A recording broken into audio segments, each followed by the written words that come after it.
Emotional intelligence came into recognition in the Western world around 1980s. Before that, the people thought that if you had a high IQ, you were the smartest person in the room. In 1980s, a guy named Daniel Goleman did some spectacular studies, and he found that IQ is not the best predictor of success. It is what we call EQ, emotional intelligence. And he came out with these studies with lots of nice outcomes that he had. He proved to the world that emotional intelligence is better. And then in the 1990s, it just exploded. Lots of psychiatrists and mental health experts, they came out with so many studies and so many models that 1990 was like the renaissance of emotional intelligence. All right.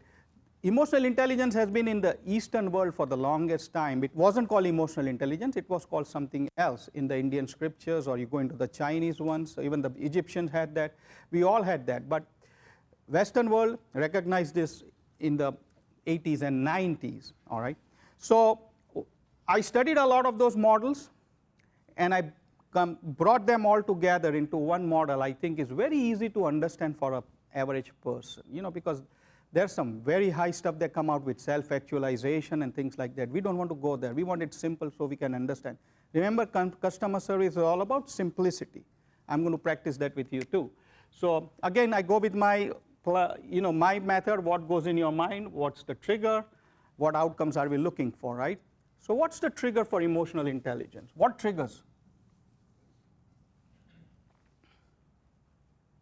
What triggers? What's the stimulus? What is the beginning of emotional intelligence? Experience, yes. Empathy.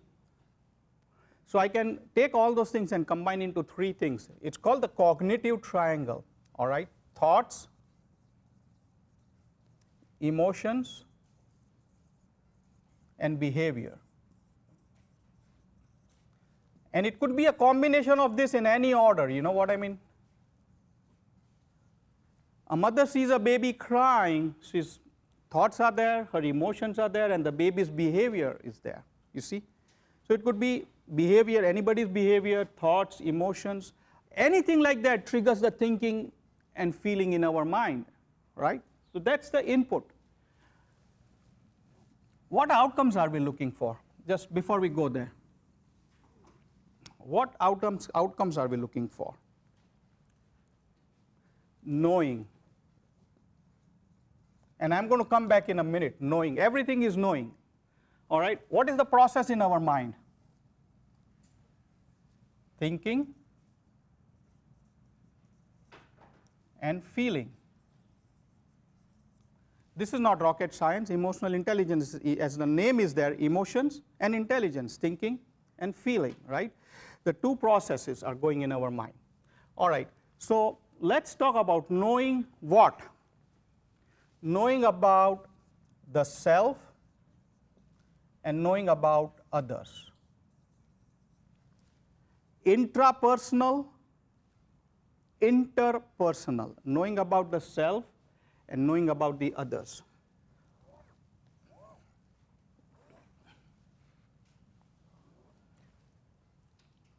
When I am thinking about myself, what is that called?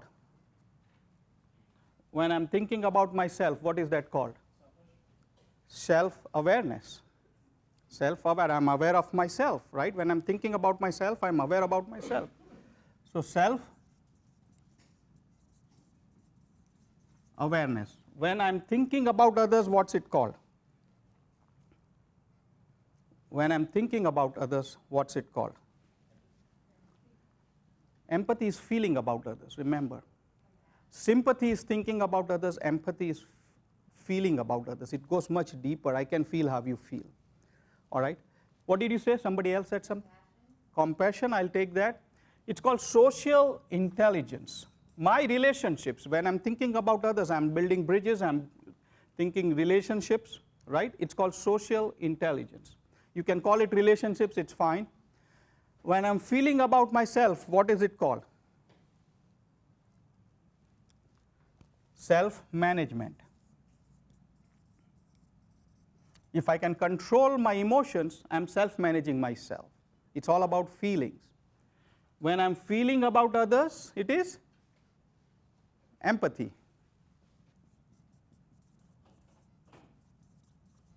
All right. This is a model by Daniel Goleman, the original model. All right. This is called the cognitive model. And basically, emotional intelligence is 4-part deal.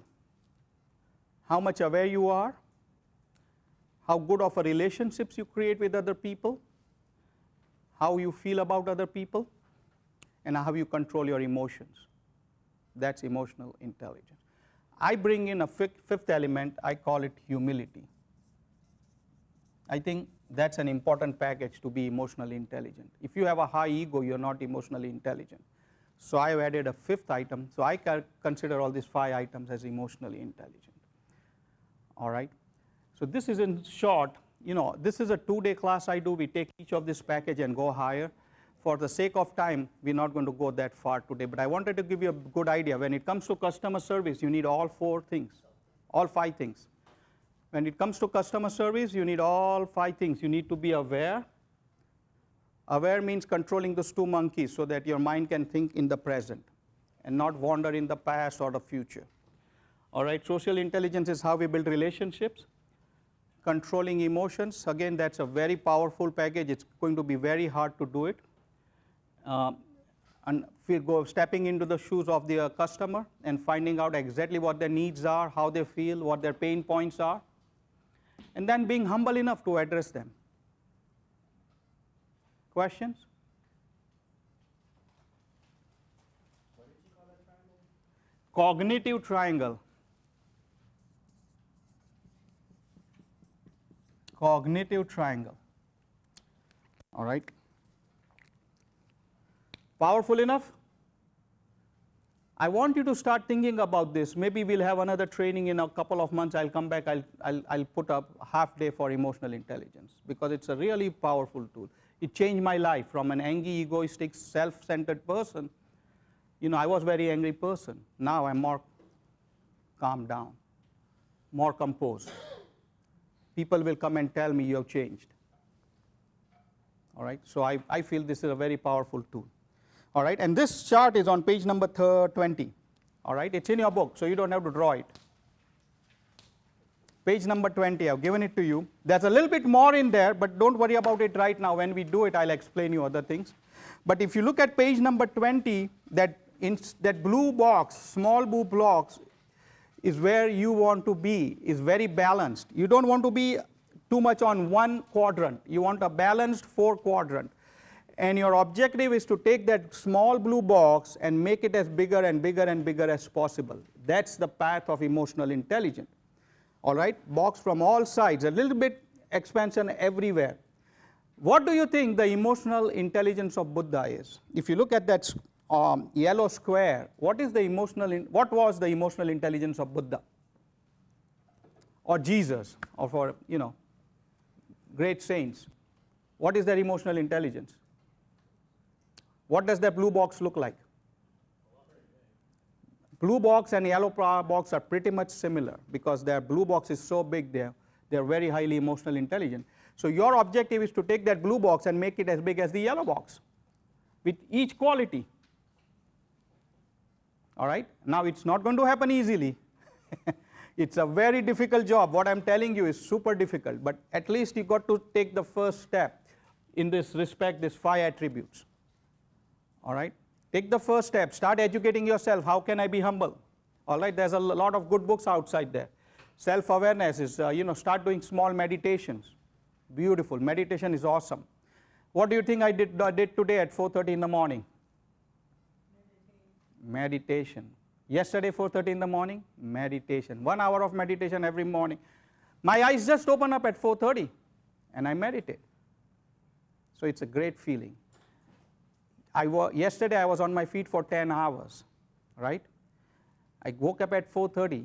My day ended probably around 5:36 after everything was wrapped up. Do you think I was tired? Physically, not that much mentally. Why? Because I would train my mind, all right? So meditation is a very powerful tool. Okay.